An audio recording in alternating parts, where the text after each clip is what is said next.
quelque chose que je ne vois pas, que je ne sais pas de quoi elle parle. Et pour elle, c'était très clair.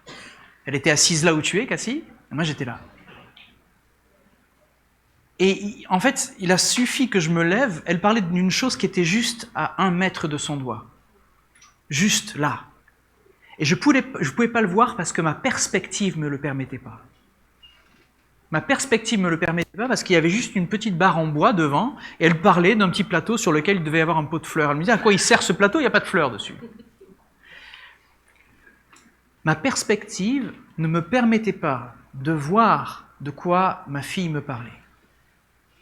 Je ne sais pas si votre perspective aujourd'hui vous permet de voir et de comprendre l'amour, la relation, la rencontre que Salomé a fait avec son Seigneur, son roi, avec Jésus, avec la personne même de Jésus-Christ. Notre perspective peut nous dire, mais non, mais c'est juste des histoires, c'est dans un livre qui a été écrit il y a si longtemps, on peut se demander si tout ça c'est véridique et si ça sert à quelque chose encore. Et pourtant, la foi de Salomé, et notre foi ici, nous fait dire, oui, non seulement c'est vrai, mais ce livre nous permet d'acquérir une connaissance de qui Dieu est, une connaissance de son cœur, une connaissance de ce qu'il aime, de sa personnalité, de ses pensées, de ce qui lui fait plaisir, de ce qui lui fait pas plaisir, de ce à quoi son cœur s'attache. Pour faire un résumé, il s'attache à ceux qui sont pauvres, orphelins, les veuves, ceux qui sont délaissés. Et dès que son peuple, dont il parle dans la Bible, s'écarte de cette voie-là, Dieu a de la peine. Donc ça parle des volumes, ça parle énormément de qui il est, de combien il aime. Et donc cette frontière entre marcher en connaissance de qui est Dieu et marcher sans Dieu est souvent très très courte. Elle tient à quelques centimètres. Et c'est justement le sujet que je voulais aborder aujourd'hui avec vous. On va prendre la Bible dans Romains au chapitre 6, pour ceux qui veulent suivre avec nous. Mais je vais vous parler de cette frontière qu'il y a dans l'eau. Il y a une frontière dans l'eau. Aujourd'hui, on est réunis pour quelque chose qui est très beau. C'est un baptême, c'est une nouvelle vie. Vous l'avez entendu, il y a beaucoup de joie, il y a une naissance. Il ne faudrait pas regarder ce baptême comme une simple cérémonie religieuse. Vous l'avez compris, il y a bien plus que ça. Vous l'avez vu, vous l'avez entendu. Il ne faudrait pas le voir non plus comme seulement un moment émouvant, un moment familial. On a entendu les remerciements de Salomé envers sa famille. On ne peut pas le voir non plus comme un moment seulement symbolique ou comme une belle tradition chrétienne. Le baptême est plus que ça. Le baptême, c'est un signe. Vous savez, un signe, c'est quelque chose qui montre dans une direction pour montrer ce qu'il y a dans cette direction. Le baptême est un signe. Un signe public, on l'a entendu. Un signe puissant. Aujourd'hui, Salomé est entrée dans l'eau, elle en est ressortie. Et à travers ce geste qui semble simple, en fait, elle a déclaré, elle a dit, à travers ce geste-là, quelque chose de très fort. Elle a dit, Jésus m'a sauvé, personnellement. Elle a dit, je ne veux plus vivre comme je vivais avant. Elle a dit, je veux appartenir à Christ. Je veux le suivre publiquement. Ce baptême, comprenez bien, ce n'est pas l'eau qui sauve. Ce baptême, ce n'est pas une magie spirituelle. Vous m'entendez souvent le dire, mais j'insiste là-dessus. Ce baptême, ce n'est pas non plus une manière automatique de devenir chrétien. Pas du tout. Non, le baptême est un signe d'une réalité qui est invisible. Jésus a pris une vie, il l'a pardonnée, il l'a relevée et il lui a donné une nouvelle direction. Pas moins que ça. Et aujourd'hui, j'aimerais vous apporter une image qui est assez simple. Cette frontière dans l'eau, une frontière qui peut tout changer. Il existe une photo célèbre du XXe siècle. Je ne sais pas si vous l'avez déjà vue. C'est un jeune garde est-allemand. Ça vous dit quelque chose? Vous étiez bon en histoire ou pas? Ouais, plus ou moins, l'histoire, ça vous parle, non? Le prof était sympa? Je sais pas. Il s'agit de Konrad Schumann, cet homme que vous voyez ne pas toucher terre à ce moment-là. Il est en train de sauter au-dessus des barbelés à Berlin en 1961. À ce moment-là, le mur de Berlin, c'est pas encore le grand mur de béton que l'on connaît dans les livres d'histoire, que vous pouvez visiter. Toujours d'ailleurs, si vous allez à Berlin, vous verrez, il y a des pans de murs qui sont toujours là avec de magnifiques graffitis dessus. La séparation à ce moment-là, c'était encore des barbelés. Quelques fils tendus au sol, comme vous pouvez le voir là, quelques mètres. Une courte distance, une frontière visible, mais encore franchissable. Konrad Schumann est du côté est. Je ne sais pas si vous voyez de quel côté il se trouve. Il porte son uniforme. Il est censé, à ce moment-là, vous l'avez compris, vous voyez son arme, il est censé garder la frontière. Et devant lui, il y a l'Ouest. La liberté. Une autre vie. Et sur cette photo, tout se joue en un instant. Un court instant. Il prend son élan, il saute, il franchit les barbelés. C'est fou comme cette photo a été prise à ce moment-là, au moment où il était entre les deux. Quelques secondes avant, il était encore d'un côté, quelques secondes après, il est de l'autre. C'est une photo magnifique, vous ne trouvez pas? C'était pas un long voyage. C'était pas des centaines de kilomètres pour trouver la liberté. C'était une petite distance, quelques mètres, presque rien, à l'œil nu. Mais cette petite distance représentait absolument tout. D'un côté, il y avait l'enfermement, de l'autre, la liberté. D'un côté, il y a l'ancien régime, et de l'autre, il y a une nouvelle vie. J'ai un ami qui habitait, quand il était gamin, du côté Est.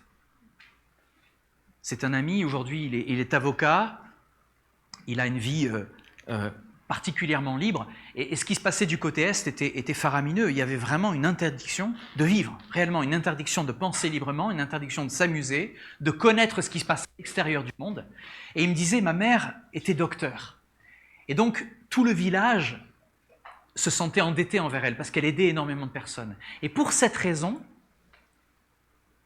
parce que sa famille était chrétienne, pour cette raison, on les laissait tranquilles, parce qu'elle avait une utilité. Sinon, on les aurait brimés, on les aurait écrasés, du côté Est. Donc, il pouvait faire des choses que d'autres enfants ne faisaient pas. Des fois, d'ailleurs, il arrivait à l'école et il apportait des jouets. Ça n'existait pas. Il apportait des choses qu'on lui avait envoyées, que sa famille, de l'autre côté, du côté Ouest, lui avait envoyées. Il avait de la famille du côté Ouest. Mais parce que, voilà, sa famille du côté Est servait à quelque chose, on le laissait tranquille. Mais c'était une absence totale de liberté. Donc, vous imaginez Konrad ici? Il voit toute cette liberté. Et à sauter. Une nouvelle vie. Je trouve que cette image, elle nous aide à comprendre quelque chose du baptême. Aujourd'hui, Salomé ne dit pas « j'ai fait un petit geste ». Elle dit « j'ai changé de côté ». J'appartiens maintenant à Jésus. La parole parle du royaume des ténèbres et du royaume de la lumière.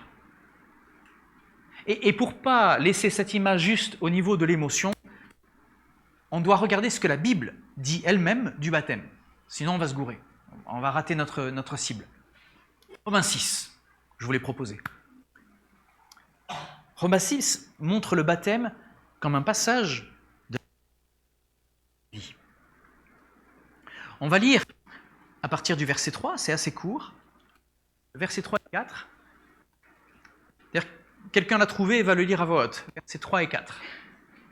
Le premier qu'il trouve le lit. Avec une qui porte. Oubliez la belle voix, juste une voix qui porte. Sinon on va se sentir jugé, on va dire « Ah, ma voix est pas belle » et tout. Ne savez-vous pas que nous, qui avons été baptisés pour Jésus-Christ, c'est en relation avec sa mort que nous avons été baptisés. Nous avons donc été ensevelis avec lui par le baptême, en relation avec sa mort, afin que, Jésus-Christ a été ressuscité par la puissance commune du Père, nous aussi, nous menions une vie nouvelle. C'est ça. Il leur pose la question, vous ne savez pas, c'est rhétorique, hein, que nous qui avons été baptisés pour Jésus-Christ, c'est en relation avec sa mort qu'on a été baptisés. Là, il est en train d'expliquer réellement la signification du baptême. Il est magnifique parce que Paul ne parle pas du baptême comme un simple symbole religieux. Vous voyez ? Il montre que le baptême raconte toute l'histoire. Si on veut vivre l'évangile, on peut comprendre ici sa signification dans le baptême. On va regarder ça simplement, d'accord ? On va pas se prendre la tête, on va pas faire une grande théologie. Et Paul commence par dire nous avons été baptisés par religiosité ? Non. Nous tous qui avons été baptisés parce qu'on ne se sentait pas bien ? Non. Non. Nous tous qui avons été baptisés en Jésus. Il s'agit d'une personne, il ne s'agit pas d'un principe, il ne s'agit pas d'une philosophie, vous voyez ? On n'est pas en train de philosopher, on parle d'une personne, Jésus-Christ.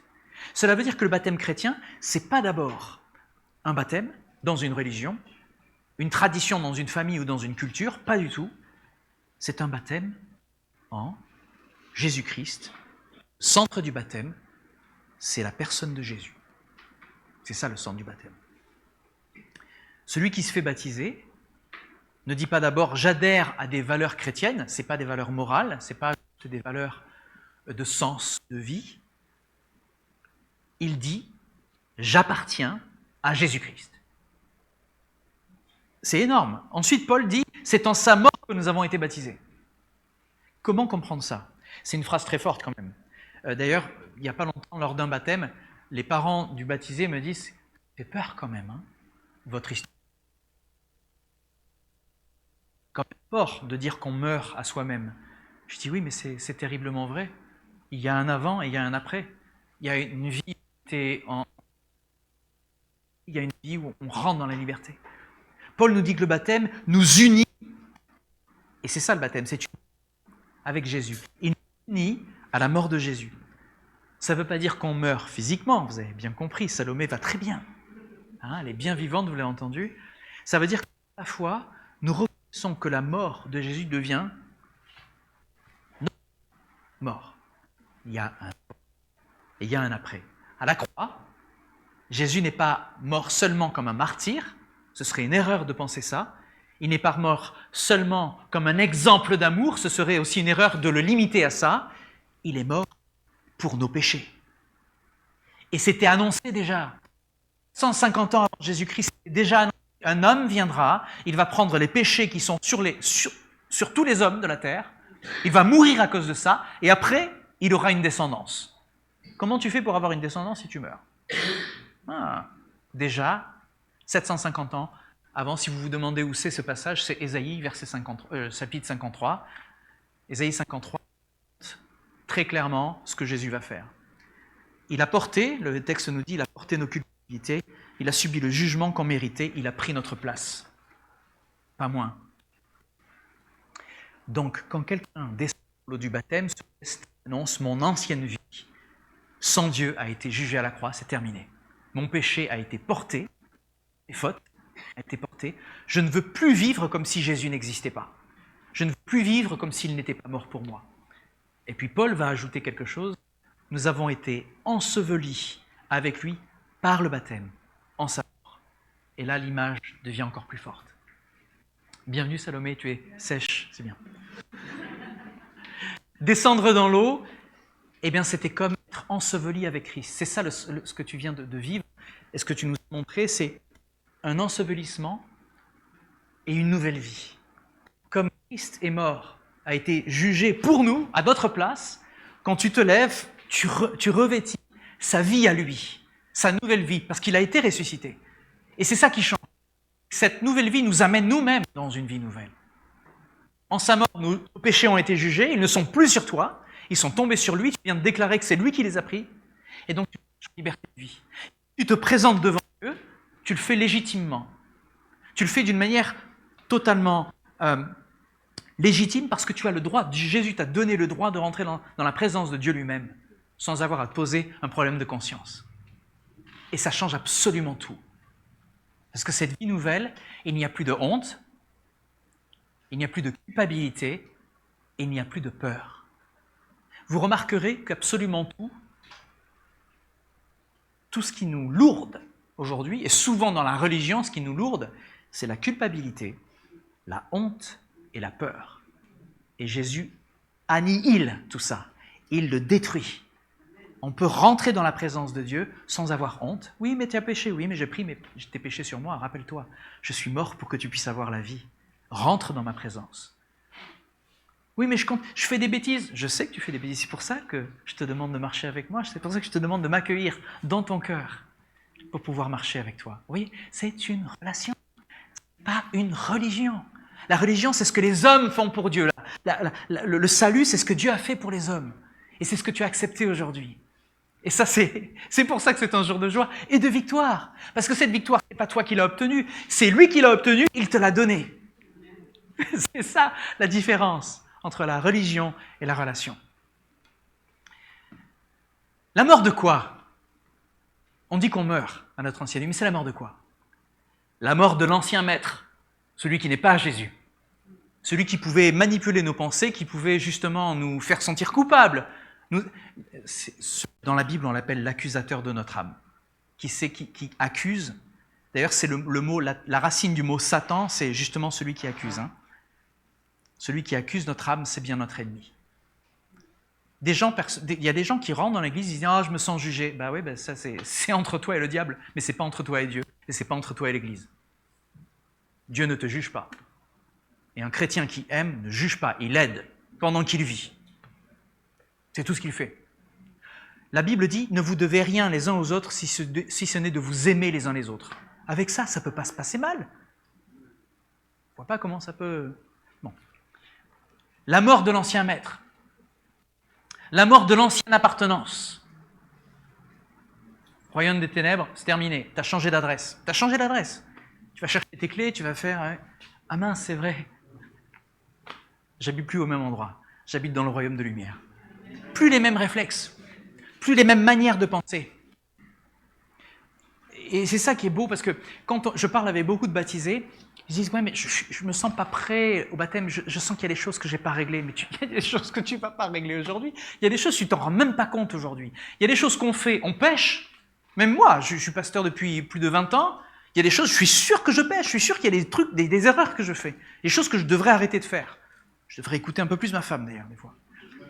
Parce qu'elle saura vous le rappeler. C'est son boulot, en fait. Vous avez signé pour ça aussi. Excusez-moi, ça c'est plus tard.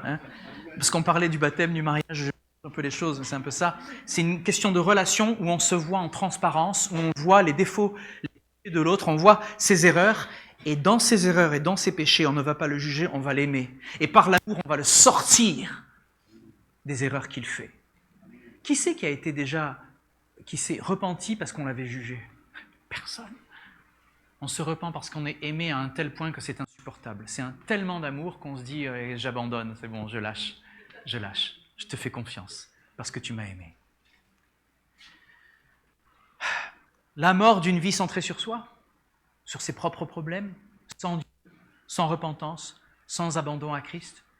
Vous savez, il est malheureux des fois de se dire « Je vis et je galère parce que tu es tellement centré sur toi. » Si tu te mettais à vivre un peu pour les autres, un peu plus pour les autres, c'est ce que le Seigneur fait en toi d'ailleurs. Après, il transforme ton cœur pour que tu regardes l'intérêt de l'autre comme plus important que le tien et tu vas servir ton frère, tu vas servir ta sœur, tu vas aller les rencontrer là où ils ont besoin d'aide.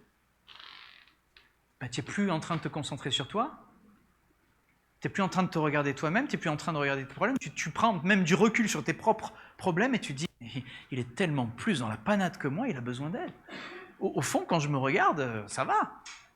Et il y aura toujours pire, de toute manière. Mais bon, je ne vais pas vous encourager à faire ça parce que ça s'appelle la comparaison et c'est jamais bon. Ce que le Seigneur nous donne, il ne nous donne pas un cœur de comparaison, même si c'est tentant des fois de comparer et de se dire « Ah ouais, je relativise ». Non, il nous donne un cœur nouveau qui nous fait nous oublier pour mieux aimer. Pendant que les autres t'aiment et prennent soin de toi. Vous voyez que c'est relationnel. vous comprenez qu'on ne se construit, on est des êtres relationnels.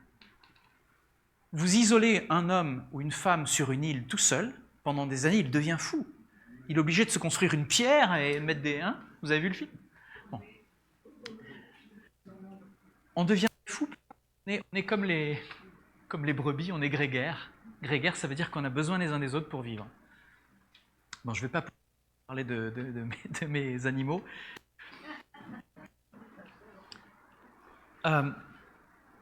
Voilà le cœur du passage qu'on vient de lire.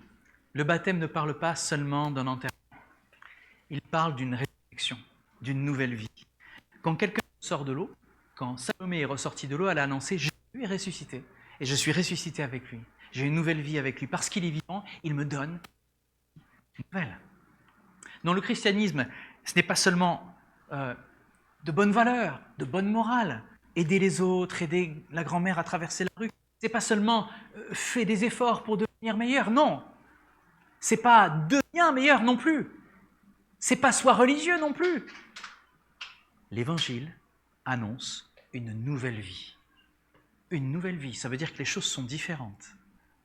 Elles n'ont pas le même goût, elles n'ont pas le même aspect. La perspective permet de voir des choses que tu ne voyais pas avant, parce que tu as changé de perspective. Changer de perspective sur la Bible, changer de perspective sur Dieu lui-même.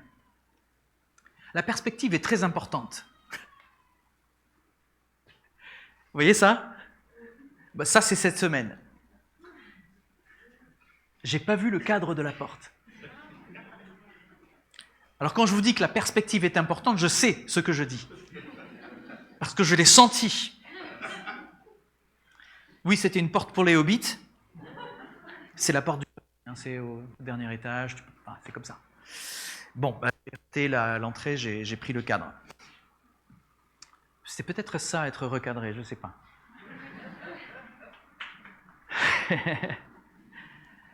De quoi est-ce qu'on parle ici?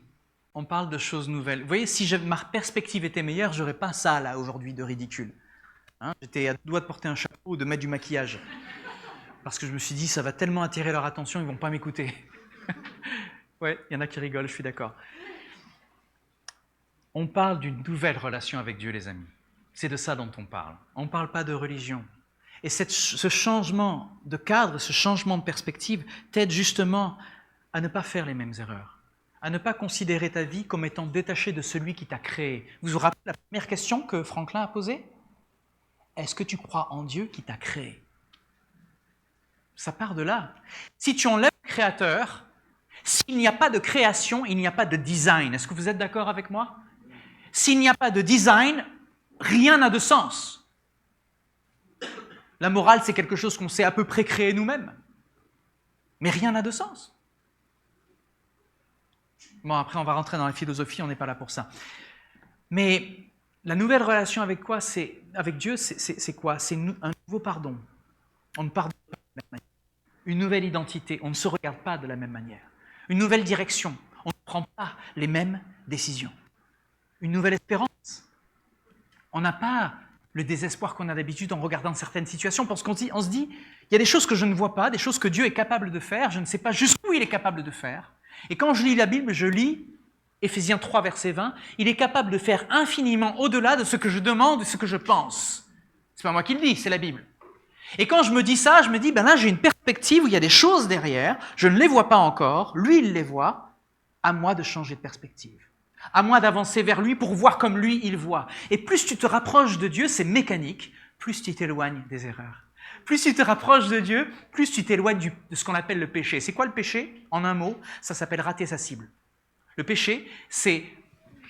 Vous avez fait du tir à l'arc? Vous allez voir, je fais bien, j'en ai fait. Regardez. On se tient, on ne bouge pas, on a toujours la même position, pour pas... Ça fait rire, hein? On a toujours les doigts au même endroit. La position ne doit pas changer, sinon tu rates ta cible. Et, hein? Je le fais trop bien? Ouais, c'est ça que tu dis.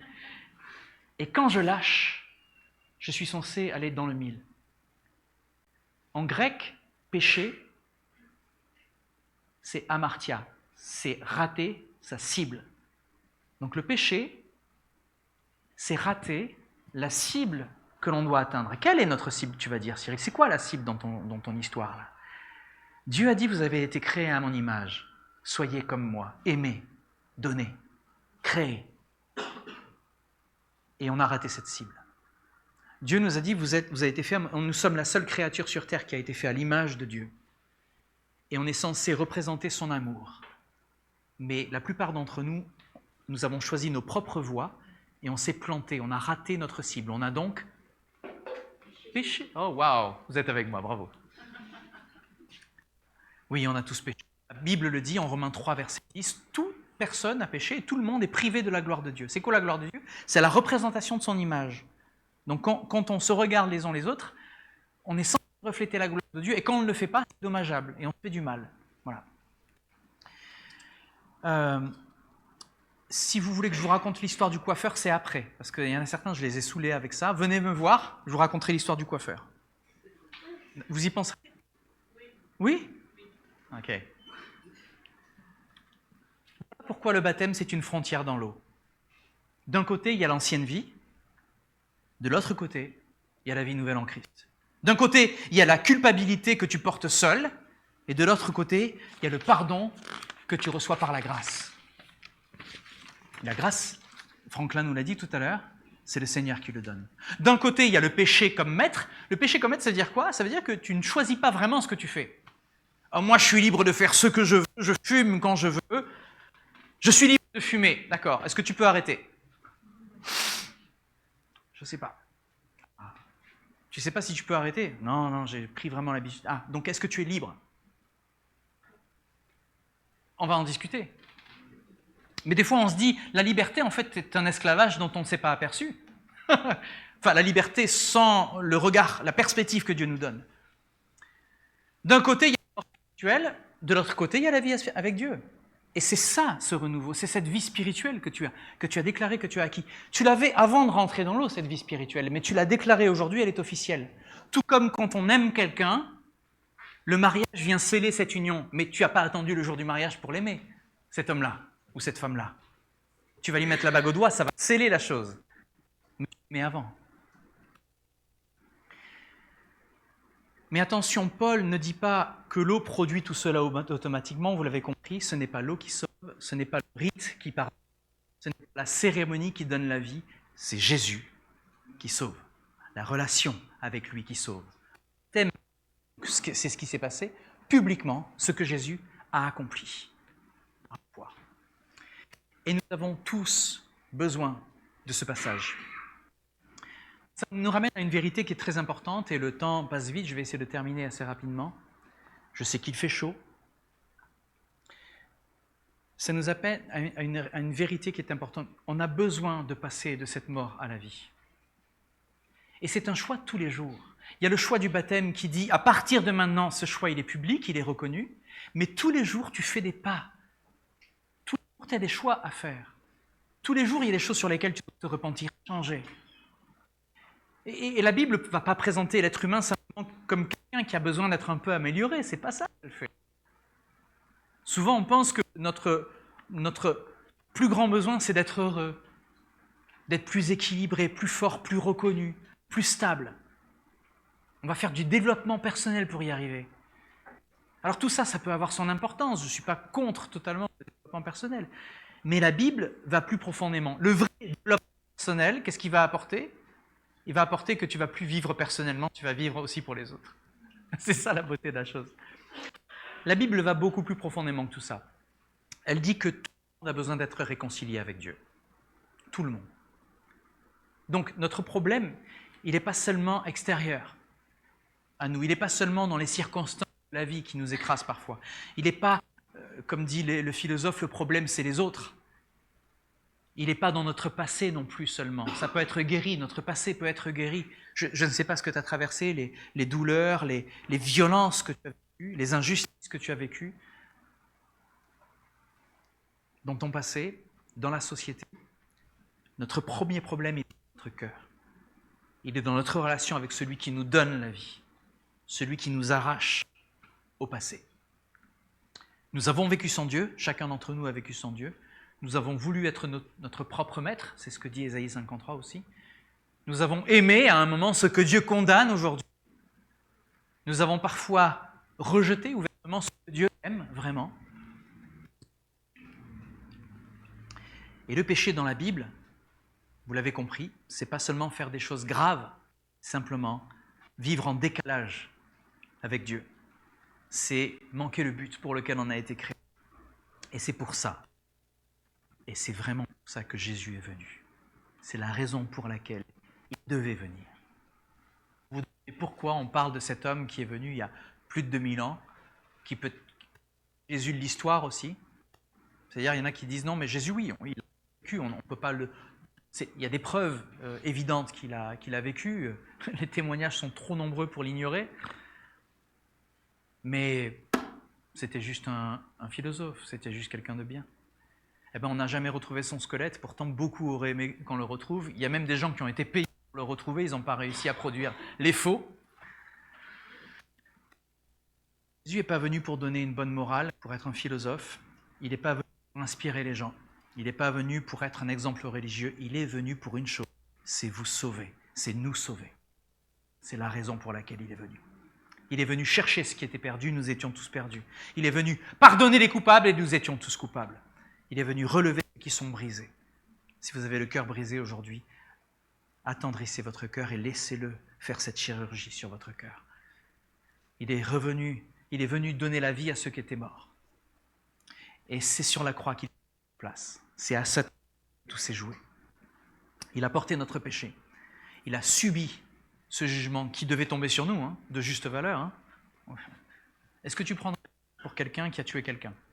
Quelqu'un va commettre un meurtre et tu vas dire non, il va être jugé coupable. Dans certains États, même aux États-Unis ou ailleurs, il y a la peine de mort.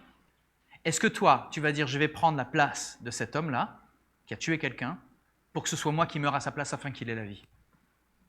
Non! Non, tu n'as pas assez d'amour pour ça. Ben, Jésus, il a assez d'amour pour ça. On ne méritait pas et il l'a fait. Et à celui qui reconnaît cet amour, il est pardonné.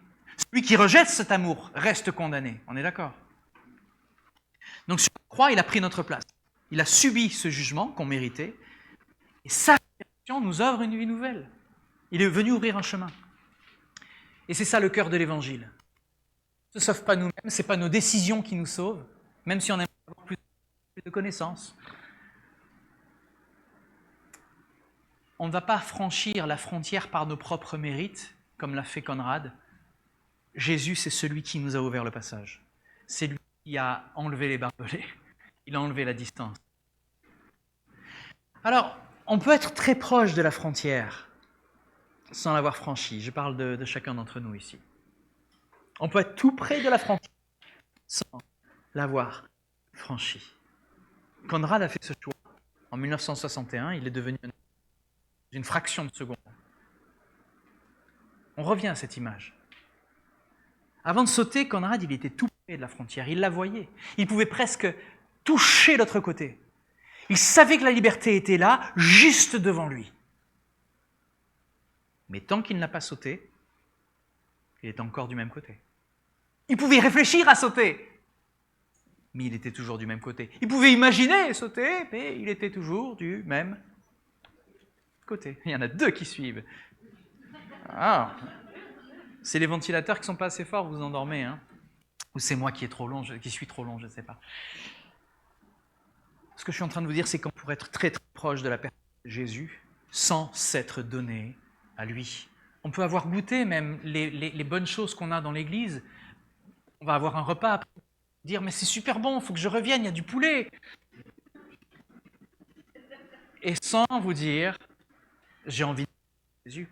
C'est ce que dit la parole dans le livre Hébreu, quand il dit certains ont goûté à la bonté de Dieu, certains ont vu les choses que Dieu avait faites, mais ils n'ont pas choisi de le suivre.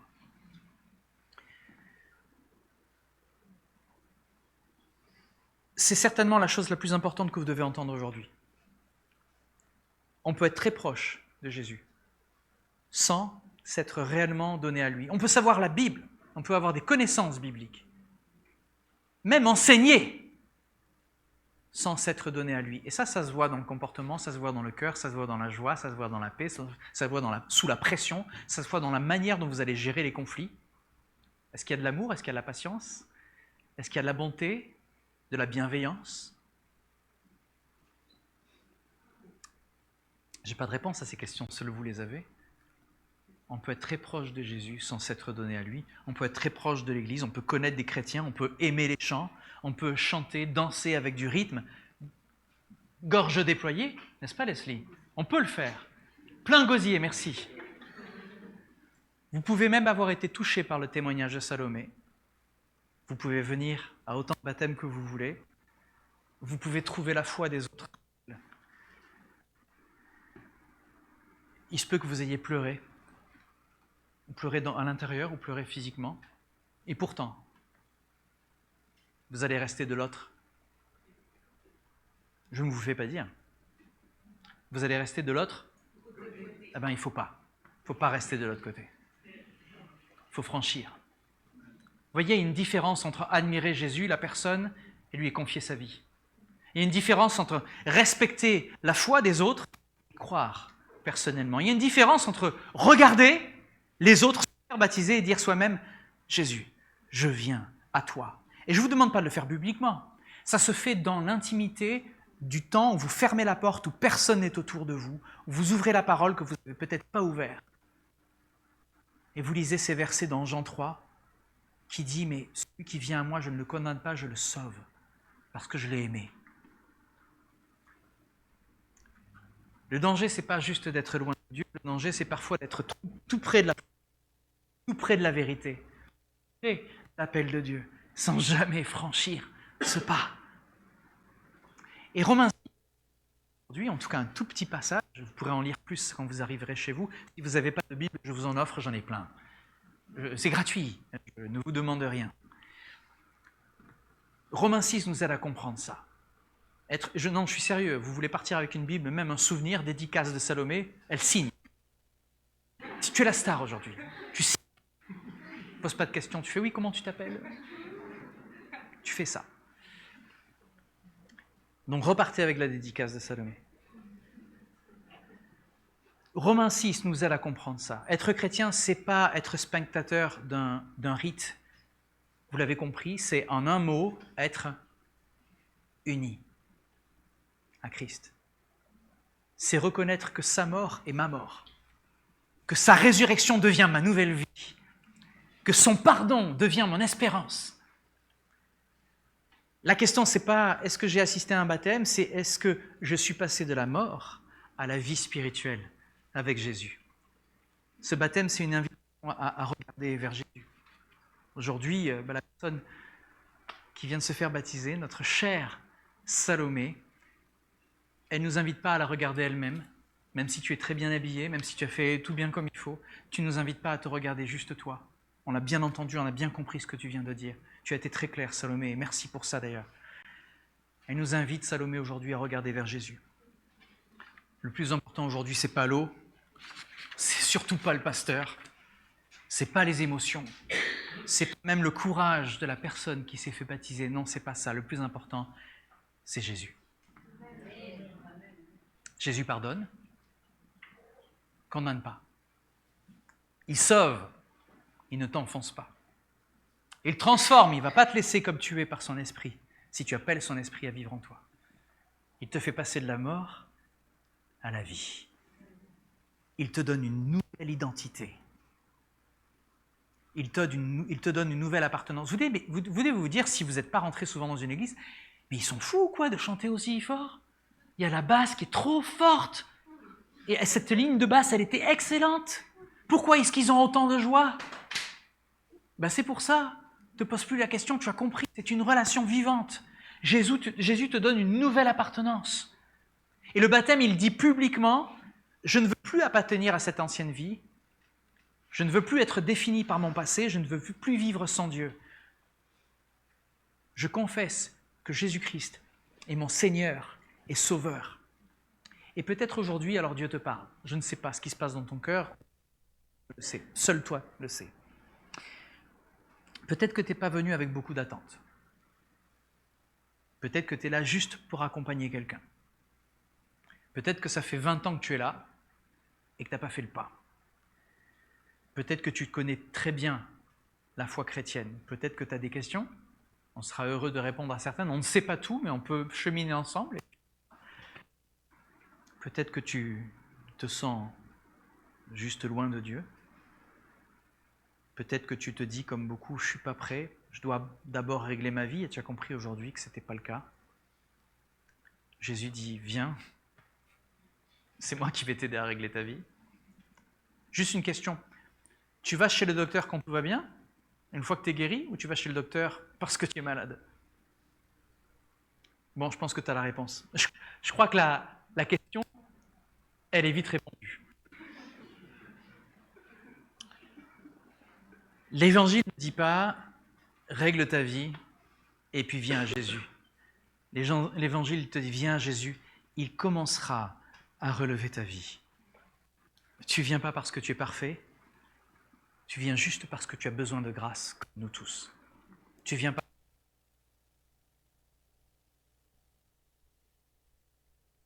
fort, et le Sauveur. Pense. Ne pose pas sur toi-même ou sur tes propres moyens. Tu sais qu'en lui, il y a toutes les choses. Donc la conclusion, c'est que elle n'est pas loin. Cette frontière, elle est juste devant toi. On peut revenir sur la photo? Sur la photo de Konrad Schumann, vous vous rappellerez de son nom, tout est suspendu dans un instant. Vous avez remarqué? Il plus vraiment tient côté, toucher le sol de l'autre côté. Je la trouve saisissante.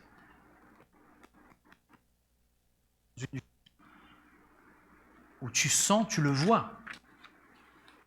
Dieu te place devant une décision. Pas devant une émotion, pas devant une réflexion, pas seulement une admiration, une décision. Et aujourd'hui, ce baptême, il te pose une question. De quel côté je suis? Est-ce que je suis encore en train de regarder la foi des autres?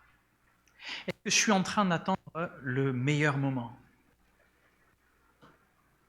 Est-ce que je suis en train de repousser l'appel que Dieu est en train de mettre sur mon cœur? Ou est-ce que je suis prêt à dire « Jésus, je viens à toi » Romains 6 nous rappelle que cet évangile est un passage qui est radical. Un passage radical. Être enseveli en Christ, marcher en nouveauté de vie. Eh bien, Jésus ne rejette pas ceux qui viennent à lui. Sincèrement, tu peux venir aujourd'hui et Jésus te reconnaît.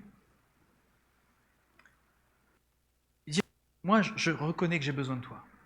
Je reconnais mon péché, je reconnais toutes les cibles que je rate chaque jour dans ma vie. Je reconnais que tu es mort pour moi, que tu es ressuscité. Je te demande pardon. Donne-moi une vie nouvelle. Donne-moi ton esprit pour qu'il vive en moi. Je veux te suivre. À partir de ce moment-là, tu es sauvé. Ce n'est pas l'eau. C'est cette décision qui te sauve. Une décision qui est personnelle, qui est entre toi et Dieu. Ce n'est pas la décision avec un prêtre. Ce n'est pas la décision avec une famille, même si tu as bien écouté les enseignements de Papa Blaise et de Maman Aurélie. Ce n'est pas ça qui t'a sauvé. C'est ce qui t'a amené vers une décision. De suivre Jésus. Ce baptême, c'est cette frontière dans l'eau. Mais la vraie frontière aujourd'hui, c'est pas seulement dans le bassin, elle est dans ton cœur. Jésus t'appelle pas à regarder quelqu'un passer, il t'appelle à venir à lui. Et en Christ, on ne passe pas simplement d'un côté à l'autre, on passe de la mort à la vie, de la culpabilité au pardon, de l'éloignement à la réconciliation, de l'ancienne vie à la vie éternelle. Alors regarde aujourd'hui pas juste Konrad Schumann, regarde pas juste l'eau, regarde pas juste Salomé. Regarde Jésus, je t'invite à prier. Seigneur, nous voulons fermer les yeux un moment, nous voulons même baisser la tête. Juste juste de manière symbolique, Seigneur, pour considérer ces choses qu'on ne voit pas parce que notre perspective ne nous permet pas de le voir. Te demandons, Seigneur, de venir parler à nos cœurs. Et pour chacun aujourd'hui, Seigneur, qui a fait ce choix secret dans son cœur, je te demande d'ouvrir leurs yeux à ta parole qui donne la vie, la parole biblique. D'ouvrir les yeux et le cœur à ta présence, à ton esprit, à ta personne en eux, parce que tu ne leur refuses pas l'esprit quand ils le demandent. Tu donnes généreusement, c'est ce que tu nous dis. Alors, nous voulons te remettre chacune de nos âmes, Seigneur. Te demander, Seigneur, de parler dans le secret au cœur de chacun pour que cette décision puisse être prise plus tôt que trop tard. Nous ne voulons pas que l'ennemi de notre âme continue de nous voler cette vie que tu as en réserve pour nous, cette relation, cet amour, ce pardon, cette vie nouvelle. Merci Seigneur pour cette joie que tu nous donnes aujourd'hui. Merci pour le baptême de Salomé. Merci pour la présence de chacun. Merci pour ta présence qui nous donne cette joie, cet enthousiasme. Enthousiasme. En Dieu nous sommes. Enthousiasme. En Dieu nous sommes. Merci Seigneur pour cette grâce au nom de Jésus. Amen. Amen.